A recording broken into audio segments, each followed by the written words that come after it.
अपने भाई तेजस्वी को चुनने जा रही है, जो रोजगार दिया उसको चुनने जा रही है। इस बार जितने भी हमारे बेरोजगार भाई हैं 8 दिनों के बाद उनको रोजगार मिलेगा। बिहार के लोगों से यही अपील है कि मतदान केंद्र जाएं, अपने वर्तमान भविष्य को देखते हुए वोट दें।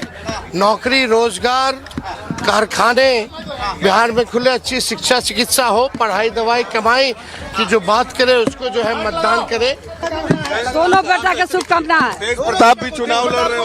सब अपना पैर पर खड़ा होकर लड़ रहा है, अपना पैर पर खड़ा होकर लड़ रहा है। दोनों का हमारा माँ है, माँ के शुभकामना, माँ का आशीर्वाद है। माँ के दोनों बेटा का शुभकामना।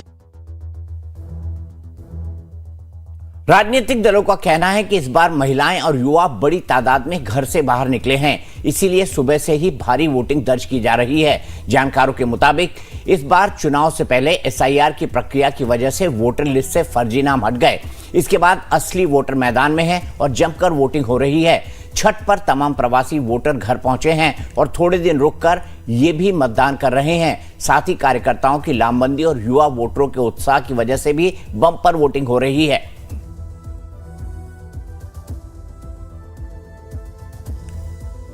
इसी पर बात करने के लिए मेरे साथ कई सारे खास मेहमान जुड़े हुए हैं, लेकिन उससे पहले मैं आपको एक खबर।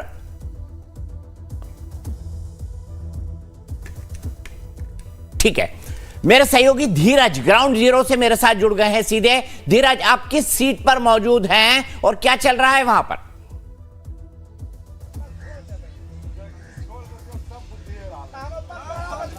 बिल्कुल, इस वक्त हम मोकामा विधानसभा के एक प्राथमिक विद्यालय के पास में है, जहां पर दुलार चंद यादव हत्याकांड हुआ था और उसके बाद बाहुबली अनंत सिंह की गिरफ्तारी हुई थी और यहां का जो मिजाज है पूरी तरीके से बदला हुआ है। दीपक जी, तस्वीरों में आपको दिखाना चाहेंगे कि तमाम जो ग्रामीण लोग हैं वो यहां पर मौजूद हैं और इन लोगों ने आज जो मताधिकार का अपने प्रयोग किया वो बदलाव के लिए किया और कह रहे हैं कि जिस प्रकार से यहाँ पर दुलार चंद यादव की हत्या हुई उसके बाद से बाहुबली अनंत सिंह का कोई नाम लेने वाला नहीं। और चौंकाने वाली बात मैं आपको बता दूं कि यहाँ पर जेडीयू की तरफ से, भारतीय जनता पार्टी की तरफ से जो पॉलिटिकल एजेंट बनाए जाते हैं मतदान की प्रक्रिया को संपन्न कराने के लिए, एक भी पॉलिटिकल एजेंट नहीं बनाया गया था और भारी पुलिस प्रशासन के जो अधिकारी हैं, जो पैरामिलिट्री फोर्सेस के जो अधिकारी हैं, वो लगातार मूवमेंट कर रहे हैं जिससे जो शांति व्यवस्था है वो बनी रहे। और जो ग्राउंड जीरो पर जो लोग हैं उनसे भी बात करके जानने की कोशिश करेंगे।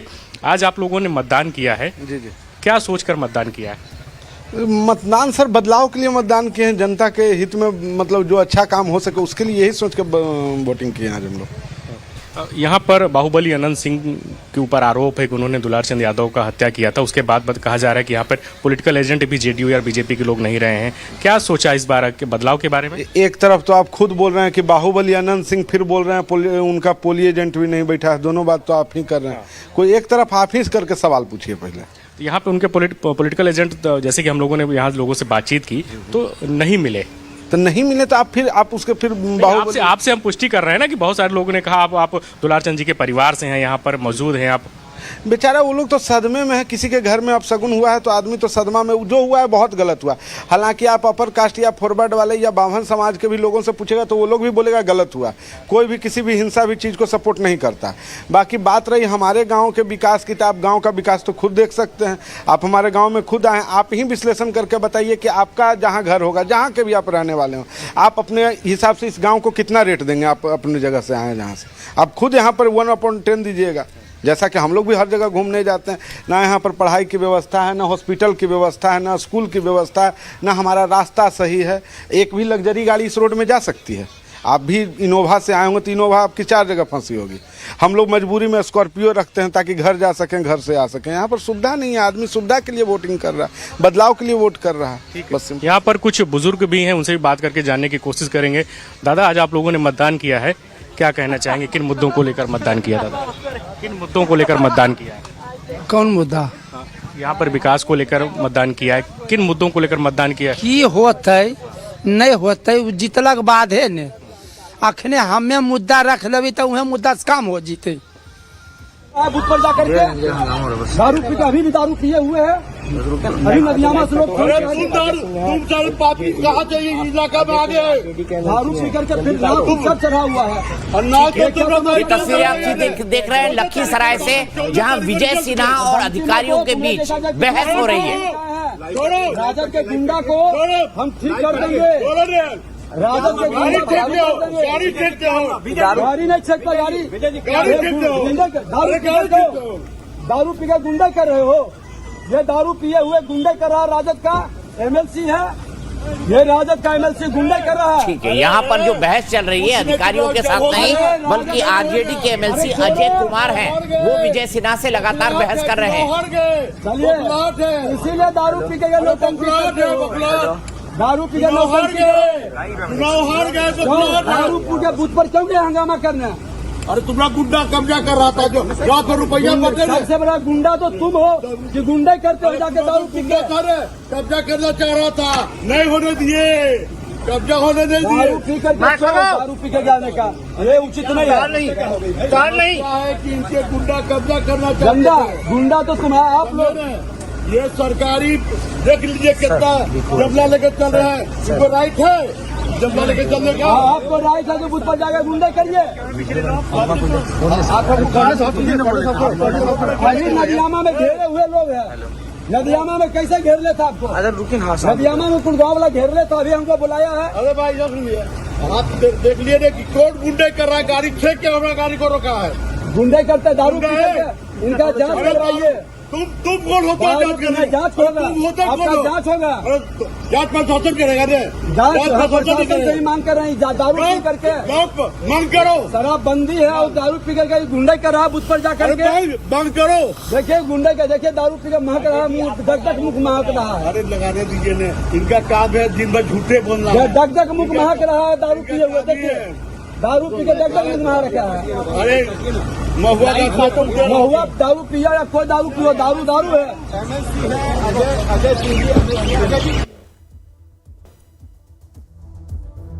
तो आपने देखा चुनाव में अक्सर ऐसा होता है, जब दो विरोधी दल के नेता पोलिंग के दिन भिड़ जाए ना तो कमोबेश यही तस्वीर देखने को मिलती है। और लखीसराय में बीजेपी के उप मुख्यमंत्री विजय कुमार सिन्हा और आरजेडी के एमएलसी अजय राय के बीच ये बहस चल रही थी। वैसे तो बिहार में शराबबंदी है, लेकिन फिर भी विजय कुमार सिन्हा उप मुख्यमंत्री होते हुए ये आरोप लगा रहे हैं कि आप शराब पीकर यहां पर बदतमीजी कर रहे हैं, शराब पीकर गुंडागर्दी कर रहे हैं। अब विजय सिन्हा से कौन पूछे कि भाई आप ही का राज्य है, आप ही उप मुख्यमंत्री हैं, भले ही चुनाव आयोग इस वक्त शासन चला रहा हो, लेकिन ये बात सही है कि शराबबंदी के बीच आखिरकार अजय राय जो आरजेडी के एमएलसी हैं, उनको शराब कहां से मिली है।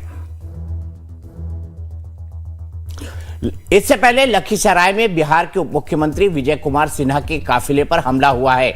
बताया जा रहा है कि घटना उस समय हुई जब विजय सिन्हा चुनाव प्रचार के सिलसिले में इलाके से गुजरे थे। इस दौरान कुछ लोगों ने उनकी गाड़ी पर कीचड़ और गोबर फेंक दिया और नारेबाजी की। विजय सिन्हा ने इस हमले के लिए आरजेडी कार्यकर्ताओं को जिम्मेदार ठहराया है। उन्होंने कहा कि यह लोकतंत्र पर हमला है और विपक्ष के लोग हताशा में ऐसी हरकतें कर रहे हैं। घटना की सूचना मिलते ही पुलिस मौके पर पहुंची और स्थिति को नियंत्रण में लिया। फिलहाल पूरे मामले की जांच चल रही है।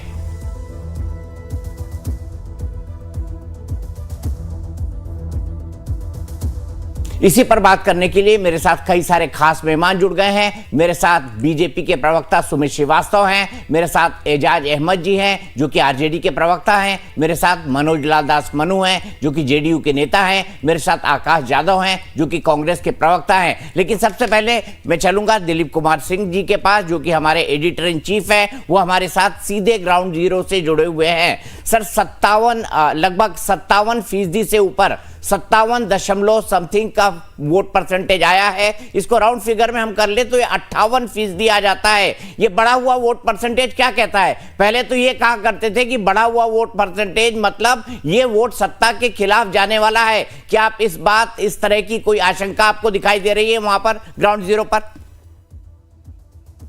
नहीं दीपक जी, इस तरह की चीज मुझे नहीं दिखाई दे रहा है कि ये सत्ता परिवर्तन की कोई लहर है, बल्कि ये है जरूर कि सत्ता पक्ष और विपक्ष दोनों जो है लड़ाई में पुरजोर पूरी ताकत से अपनी लड़ाई लड़ रहे हैं। और उनके जो कार्यकर्ता हैं, उनके जो समर्थक हैं, जो मतदाता हैं, वो भारी संख्या में सुबह से लेके इस वक्त तक जब हमारी बातचीत हो रही है तब से लेके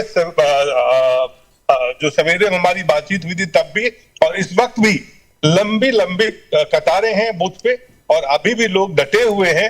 तो मुझे लगता है कि जो मतदाता, इसको मैं दो तरह से देखूंगा। एक तो किसी भी सरकार या विपक्ष के पक्ष में इसको लहर की तरफ मैं नहीं देखता हूं, मैं इसको देखता हूं ये कांटे की टक्कर की जिसको कहते हैं, वो एक लड़ाई के रूप में। और जो दोनों पक्ष ने जो मजबूती से तैयार किया जमीन है, जो चुनाव लड़ रहे हैं, अच्छे से चुनाव लड़ रहे हैं, उस नजरिए से मैं देखना चाहूंगा इसको, पहली बात।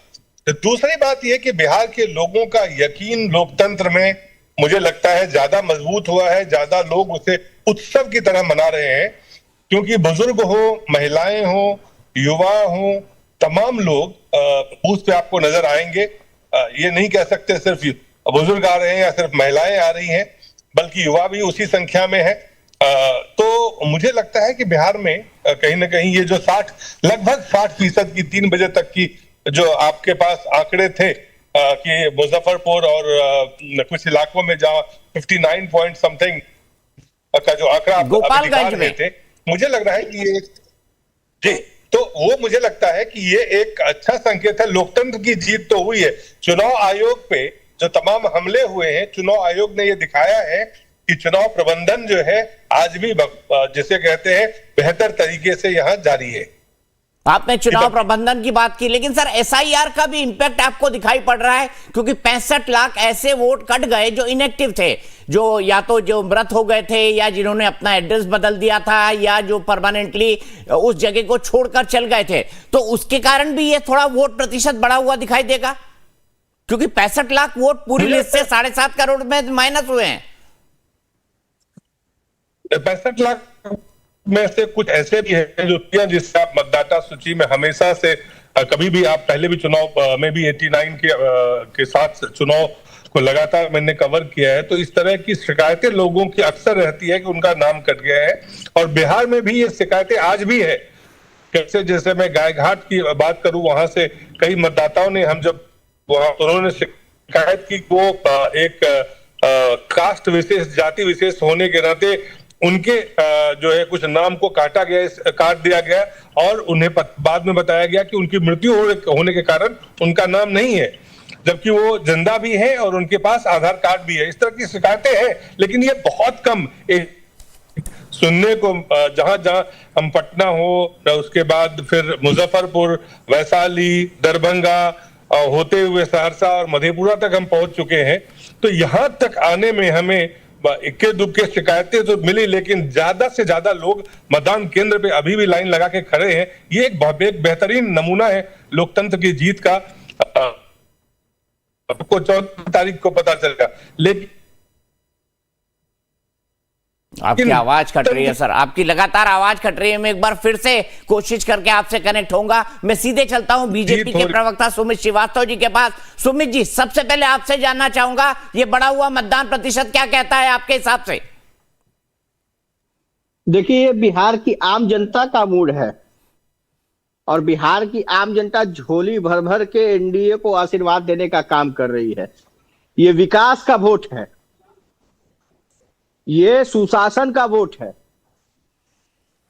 बिहार की जनता एनडीए को वोट दे रही है क्योंकि उसको सुशासन चाहिए, उसको इंफ्रास्ट्रक्चर चाहिए, उसको डेवलपमेंट चाहिए। महिलाएं इसलिए वोट दे रही हैं कि उनकी बेटियां अच्छे से पढ़ रही हैं। फर्स्ट टाइम वोटर्स में बच्चियां इसलिए वोट दे रही हैं क्योंकि उनको पढ़ने के लिए स्कूल बन गए हैं, उनको पोशाक मिल गई है, उनको स्कूल जाने के लिए साइकिल मिल गए हैं। इसके अलावा वो आगे की पढ़ाई करने के लिए अब जिले में इंजीनियरिंग कॉलेजेस खुल गए हैं, आईटीआई कॉलेजेस खुल गए हैं, डिप्लोमा कॉलेजेस खुल गए हैं, और उसके अलावा मेडिकल कॉलेजेस खुल गए हैं। तो ये विकास को देख करके बिहार के वोटर्स वोट कर रहे हैं, व्यापारी हमें वोट कर रहे हैं, क्योंकि उनको एक भयमुक्त वातावरण चाहिए था। जीएसटी का जो सुधार हमने किया है, इस कारण से भी माहौल बदला है। तो ये सारी चीजें हैं जिसको देखकर बिहार जो है झोली भर भर कर हमें वोट दे रहा है। ठीक है, सीधे चलता हूं मैं यहां से एजाज अहमद साहब के पास। एजाज अहमद साहब, स्टैंप लगा दिया है सुमित श्रीवास्तव बीजेपी के प्रवक्ता ने कि झोली भर भर के हमें वोट दे रहे हैं, और ये वोट विकास और सुशासन का है। आप क्या कहेंगे? देखिए दीपक जी, सबसे बड़ी बात यह है कि बिहार की जनता अब इन पर विश्वास नहीं कर रही है। बिहार में जो बदलाव की बयार चल रही है, उस बदलाव की बयार का कहीं ना कहीं लोगों में जो स्पष्ट रूप से संदेश गया है, वो कहीं ना कहीं वोटर्स के द्वारा जो वोट दिए जा रहे हैं, वो अब जो परसेंटेज ऑफ वोटिंग दिखा रहे हैं आप, उसी से स्पष्ट हो रहा है कि बिहार की जनता जिस तरह से तेजस्वी जी के प्रति विश्वास और समर्थन व्यक्त कर रही है, जिस तरह से तेजस्वी जी ने जनता के बीच में, खास तौर से नौजवानों के बीच में हर घर नौकरी की जो बात की, महिलाओं के लिए जो मकर संक्रांति के दिन 30,000 रुपये उनके खाते में देने की बात की, किसानों के लिए हमने जो MSP धान का 300 रुपये प्रति क्विंटल अतिरिक्त और गेहूं का 400 रुपये प्रति क्विंटल अतिरिक्त देने का जो वादा किया, और जिस तरह से किसानों को हमने फ्री बिजली देने की बात की, 200 यूनिट बिहार में बिजली फ्री देने, महिलाओं के लिए गैस सिलेंडर 500 रुपये उपलब्ध कराने के साथ साथ हमने जो कर्मचारियों के लिए जो संविदा कर्मी है उनको परमानेंट करने की बात की, हमने कर्मचारियों का जो ट्रांसफर ऑफ पोस्टिंग सिस्टम है उसको सुलभ बनाने के लिए 70 किलोमीटर के दायरे में जिनके घर हैं वहीं उनके ट्रांसफर ऑफ पोस्टिंग होंगे, और साथ ही साथ जो पुरानी पेंशन योजना है OPS है, हम उसको लागू करने जा रहे हैं।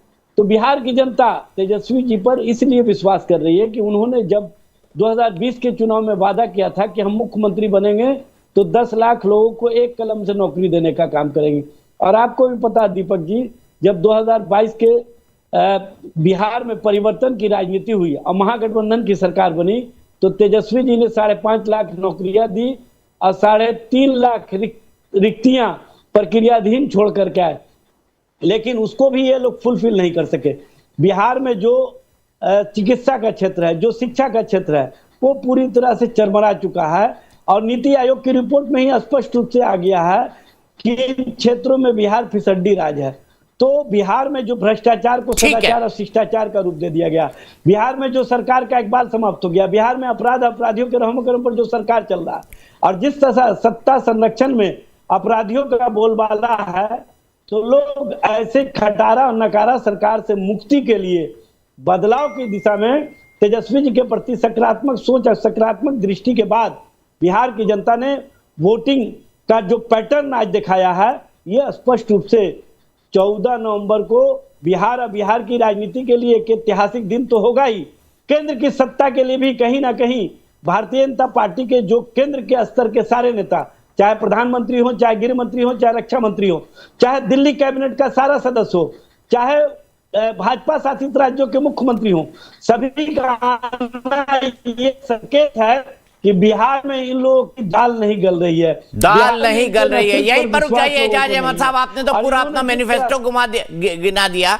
आपने पूरा मैनिफेस्टो अपना गिना दिया, आपने तेजस्वी का जो प्रण उन्होंने लिया है वो पूरा गिना दिया, कोई बात नहीं। लेकिन मनु साहब वो कह रहे हैं कि युवा बड़ी संख्या में निकल रहे हैं और युवा किसी एक के पीछे हैं, तो वो तेजस्वी यादव हैं, आप क्या कहेंगे?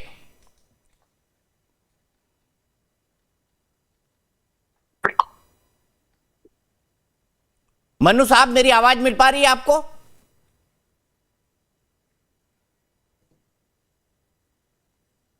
ठीक है, मैं यही जवाब बीजेपी के प्रवक्ता सुमित श्रीवास्तव से चाहूंगा। सुमित जी मुझे बताइए, एजाज अहमद साहब कह रहे हैं कि बड़ी संख्या में युवा निकलकर बाहर आ रहे हैं, और युवा मतलब तेजस्वी के लिए वोट करने वाले, युवाओं में क्रेज तो है ना तेजस्वी का? मैंने आपको दीपक जी पहले भी बताया कि ये जो युवा निकल रहे हैं, महिलाएं निकल रही हैं, ये सिर्फ और सिर्फ विकास को वोट करने के लिए और सुशासन को वोट करने के लिए निकल रहे हैं। और जितनी गुमान से राजद के प्रवक्ता है, सीनियर प्रवक्ता है, हमारे बड़े भाई है, कह रहे हैं एजाज भाई कि ये प्रण पत्र है जिसमें इन्होंने सारी चीजों की घोषणा की है, उससे युवा उत्साहित होकर निकल रहे हैं, तो ये प्रण पत्र नहीं है तेजस्वी का, ये तेजस्वी का प्राण संकट पत्र है। मैं कहता हूं जिनके माता और पिता के राज में घर बचाना मुश्किल था, वो घर घर नौकरी की बात कर रहे हैं। जिनके यहाँ रितलाल यादव, ओसामा साहब, देवा गुप्ता, अशोक महतो जैसे लोगों का बोलबाला है। अरे आपके यहाँ भी आनंद सिंह जैसे लोग कर रहे हैं, आपके यहाँ भी आनंद सिंह जैसे लोग। हमारे यहाँ सर हमारे यहाँ नीतीश कुमार का इकबाल है, जीरो टॉलरेंस का। और वो ही टिकट देते हैं आनंद सिंह को, वही टिकट देते हैं बाहुबली आनंद सिंह को। कैसा इकबाल है ये? कैसा इकबाल है कि आप एक बाहुबली को उतार रहे हैं? दीपक जी सुन लिया जाए, नीतीश जी का इकबाल है, अनंत सिंह ने उनका सम्मान करके जेल जाने का काम किया है। कानून अपना काम कर रहा है, पुलिस छानबीन कर रही है, षड्यंत्र का उद्भेदन होगा। हम ना किसी को फंसाते हैं ना किसी को बचाते हैं। सत्ता में बैठकर पर आपने टिकट तो दिया ना, अनंत सिंह को टिकट तो दिया ना जनता दल यूनाइटेड ने, सुशासन बाबू ने एक ग्रेडेड गैंगस्टर को टिकट तो दिया ना। दीपक जी कानून अपना काम कर रहा है। नहीं, कानून अपना काम करे, पर टिकट देने का क्या मतलब? एक मिनट रुक जाइए, मैं आ रहा हूं आपके पास। कानून अपना काम कर रहा है। हम सत्ता में बैठकर संरक्षण देने का काम नहीं करते, मुख्यमंत्री आवास से बैठकर अपराधियों को संरक्षण। यही बात आप कहते हैं, लेकिन आपकी गलतियों को गिनाया जाए तो आप लोग खामोश हो जाते हैं, फिर जंगल राज की तरफ चले जाते हैं जो 20 साल पहले था। सत्ता में बैठकर संरक्षण देने का काम नहीं करते हैं। एजाज जी एक लाइन में जवाब, उसके बाद मैं आगे बढ़ूंगा, मुझे एक ब्रेक लेना है। एजाज जी एक लाइन में जवाब। आप ओसामा साहब को टिकट देकर साहबुद्दीन को अमर करने का काम करते हैं। दीपक जी, जो बिहार में मंत्रिमंडल है 34 मंत्री हैं, 34 में 23 मंत्री गंभीर आरोपों में कहीं ना कहीं आरोपित हैं, और जहां 34 में 23 मंत्री गंभीर मामलों में फंसे हों, ये एडीआर की रिपोर्ट में स्पष्ट रूप से आ गया। और इनके पास कौन कौन लोग हैं स्वतंत्रता सेनानी, सुन लीजिए। धूमल सिंह, पप्पू पांडे, हुलास पांडे, अनंत सिंह, आनंद मोहन के पुत्र राजवल्लभ यादव की पत्नी राजू सिंह, जीवेश मिश्रा, आपको मैं नाम गिनाने लगूंगा तो दर्जनों नाम ऐसे हैं जो इनके स्वतंत्रता सेनानी हैं। और ये स्वतंत्रता सेनानियों का जिस तरह से मुंह बड़ाई करते हैं, यह स्पष्ट रूप से दिखता है कि ये किस तरह से सरकार चला रहे हैं। इसीलिए हम लोग कहते हैं कि यहाँ सत्ता को और सत्ता का जो माध्यम है वो अपराधियों के माध्यम से चल रहा है। ठीक है, अपराधी कहीं ना कहीं सत्ता को संरक्षित कर रहे हैं, यह स्पष्ट रूप से दिख रहा है। और आपको सुमित श्रीवास्तव जी, रुक जाइए एजाज साहब, सुमित श्रीवास्तव जी, आपको इस बात का भी जवाब देना चाहिए कि धूमल सिंह, पप्पू पांडे, चेतन आनंद, हुलास पांडे, ये कौन से कथावाचक है भाई? ये कौन से भजन गायक है जिनको आपने टिकट दिए हैं? ये लोग कौन है? सवाल ये खड़ा होता है, ये लोग कौन है भाई? ये लोग भी तो बाहुबली है ना, ये लोग भी तो गैंगस्टर है ना, या उनके परिवारों से जुड़े हुए? काम कर रहा है, कानून अपना काम करता है। अरे क्या कानून काम करता है? टिकट दे तो आप ही देते हैं ना भाई चुनाव लड़ने के लिए। आप लोगों ने टिकट दिया है, ऐसे लोगों को, दागी लोगों को टिकट दिया है ना। महिमा मंडी कानून अपना काम कर रहा है, कानून को ये ठीक है, मैं ब्रेक के लिए रुक रहा हूँ, ब्रेक के बाद वापस आऊंगा तो मनु जी का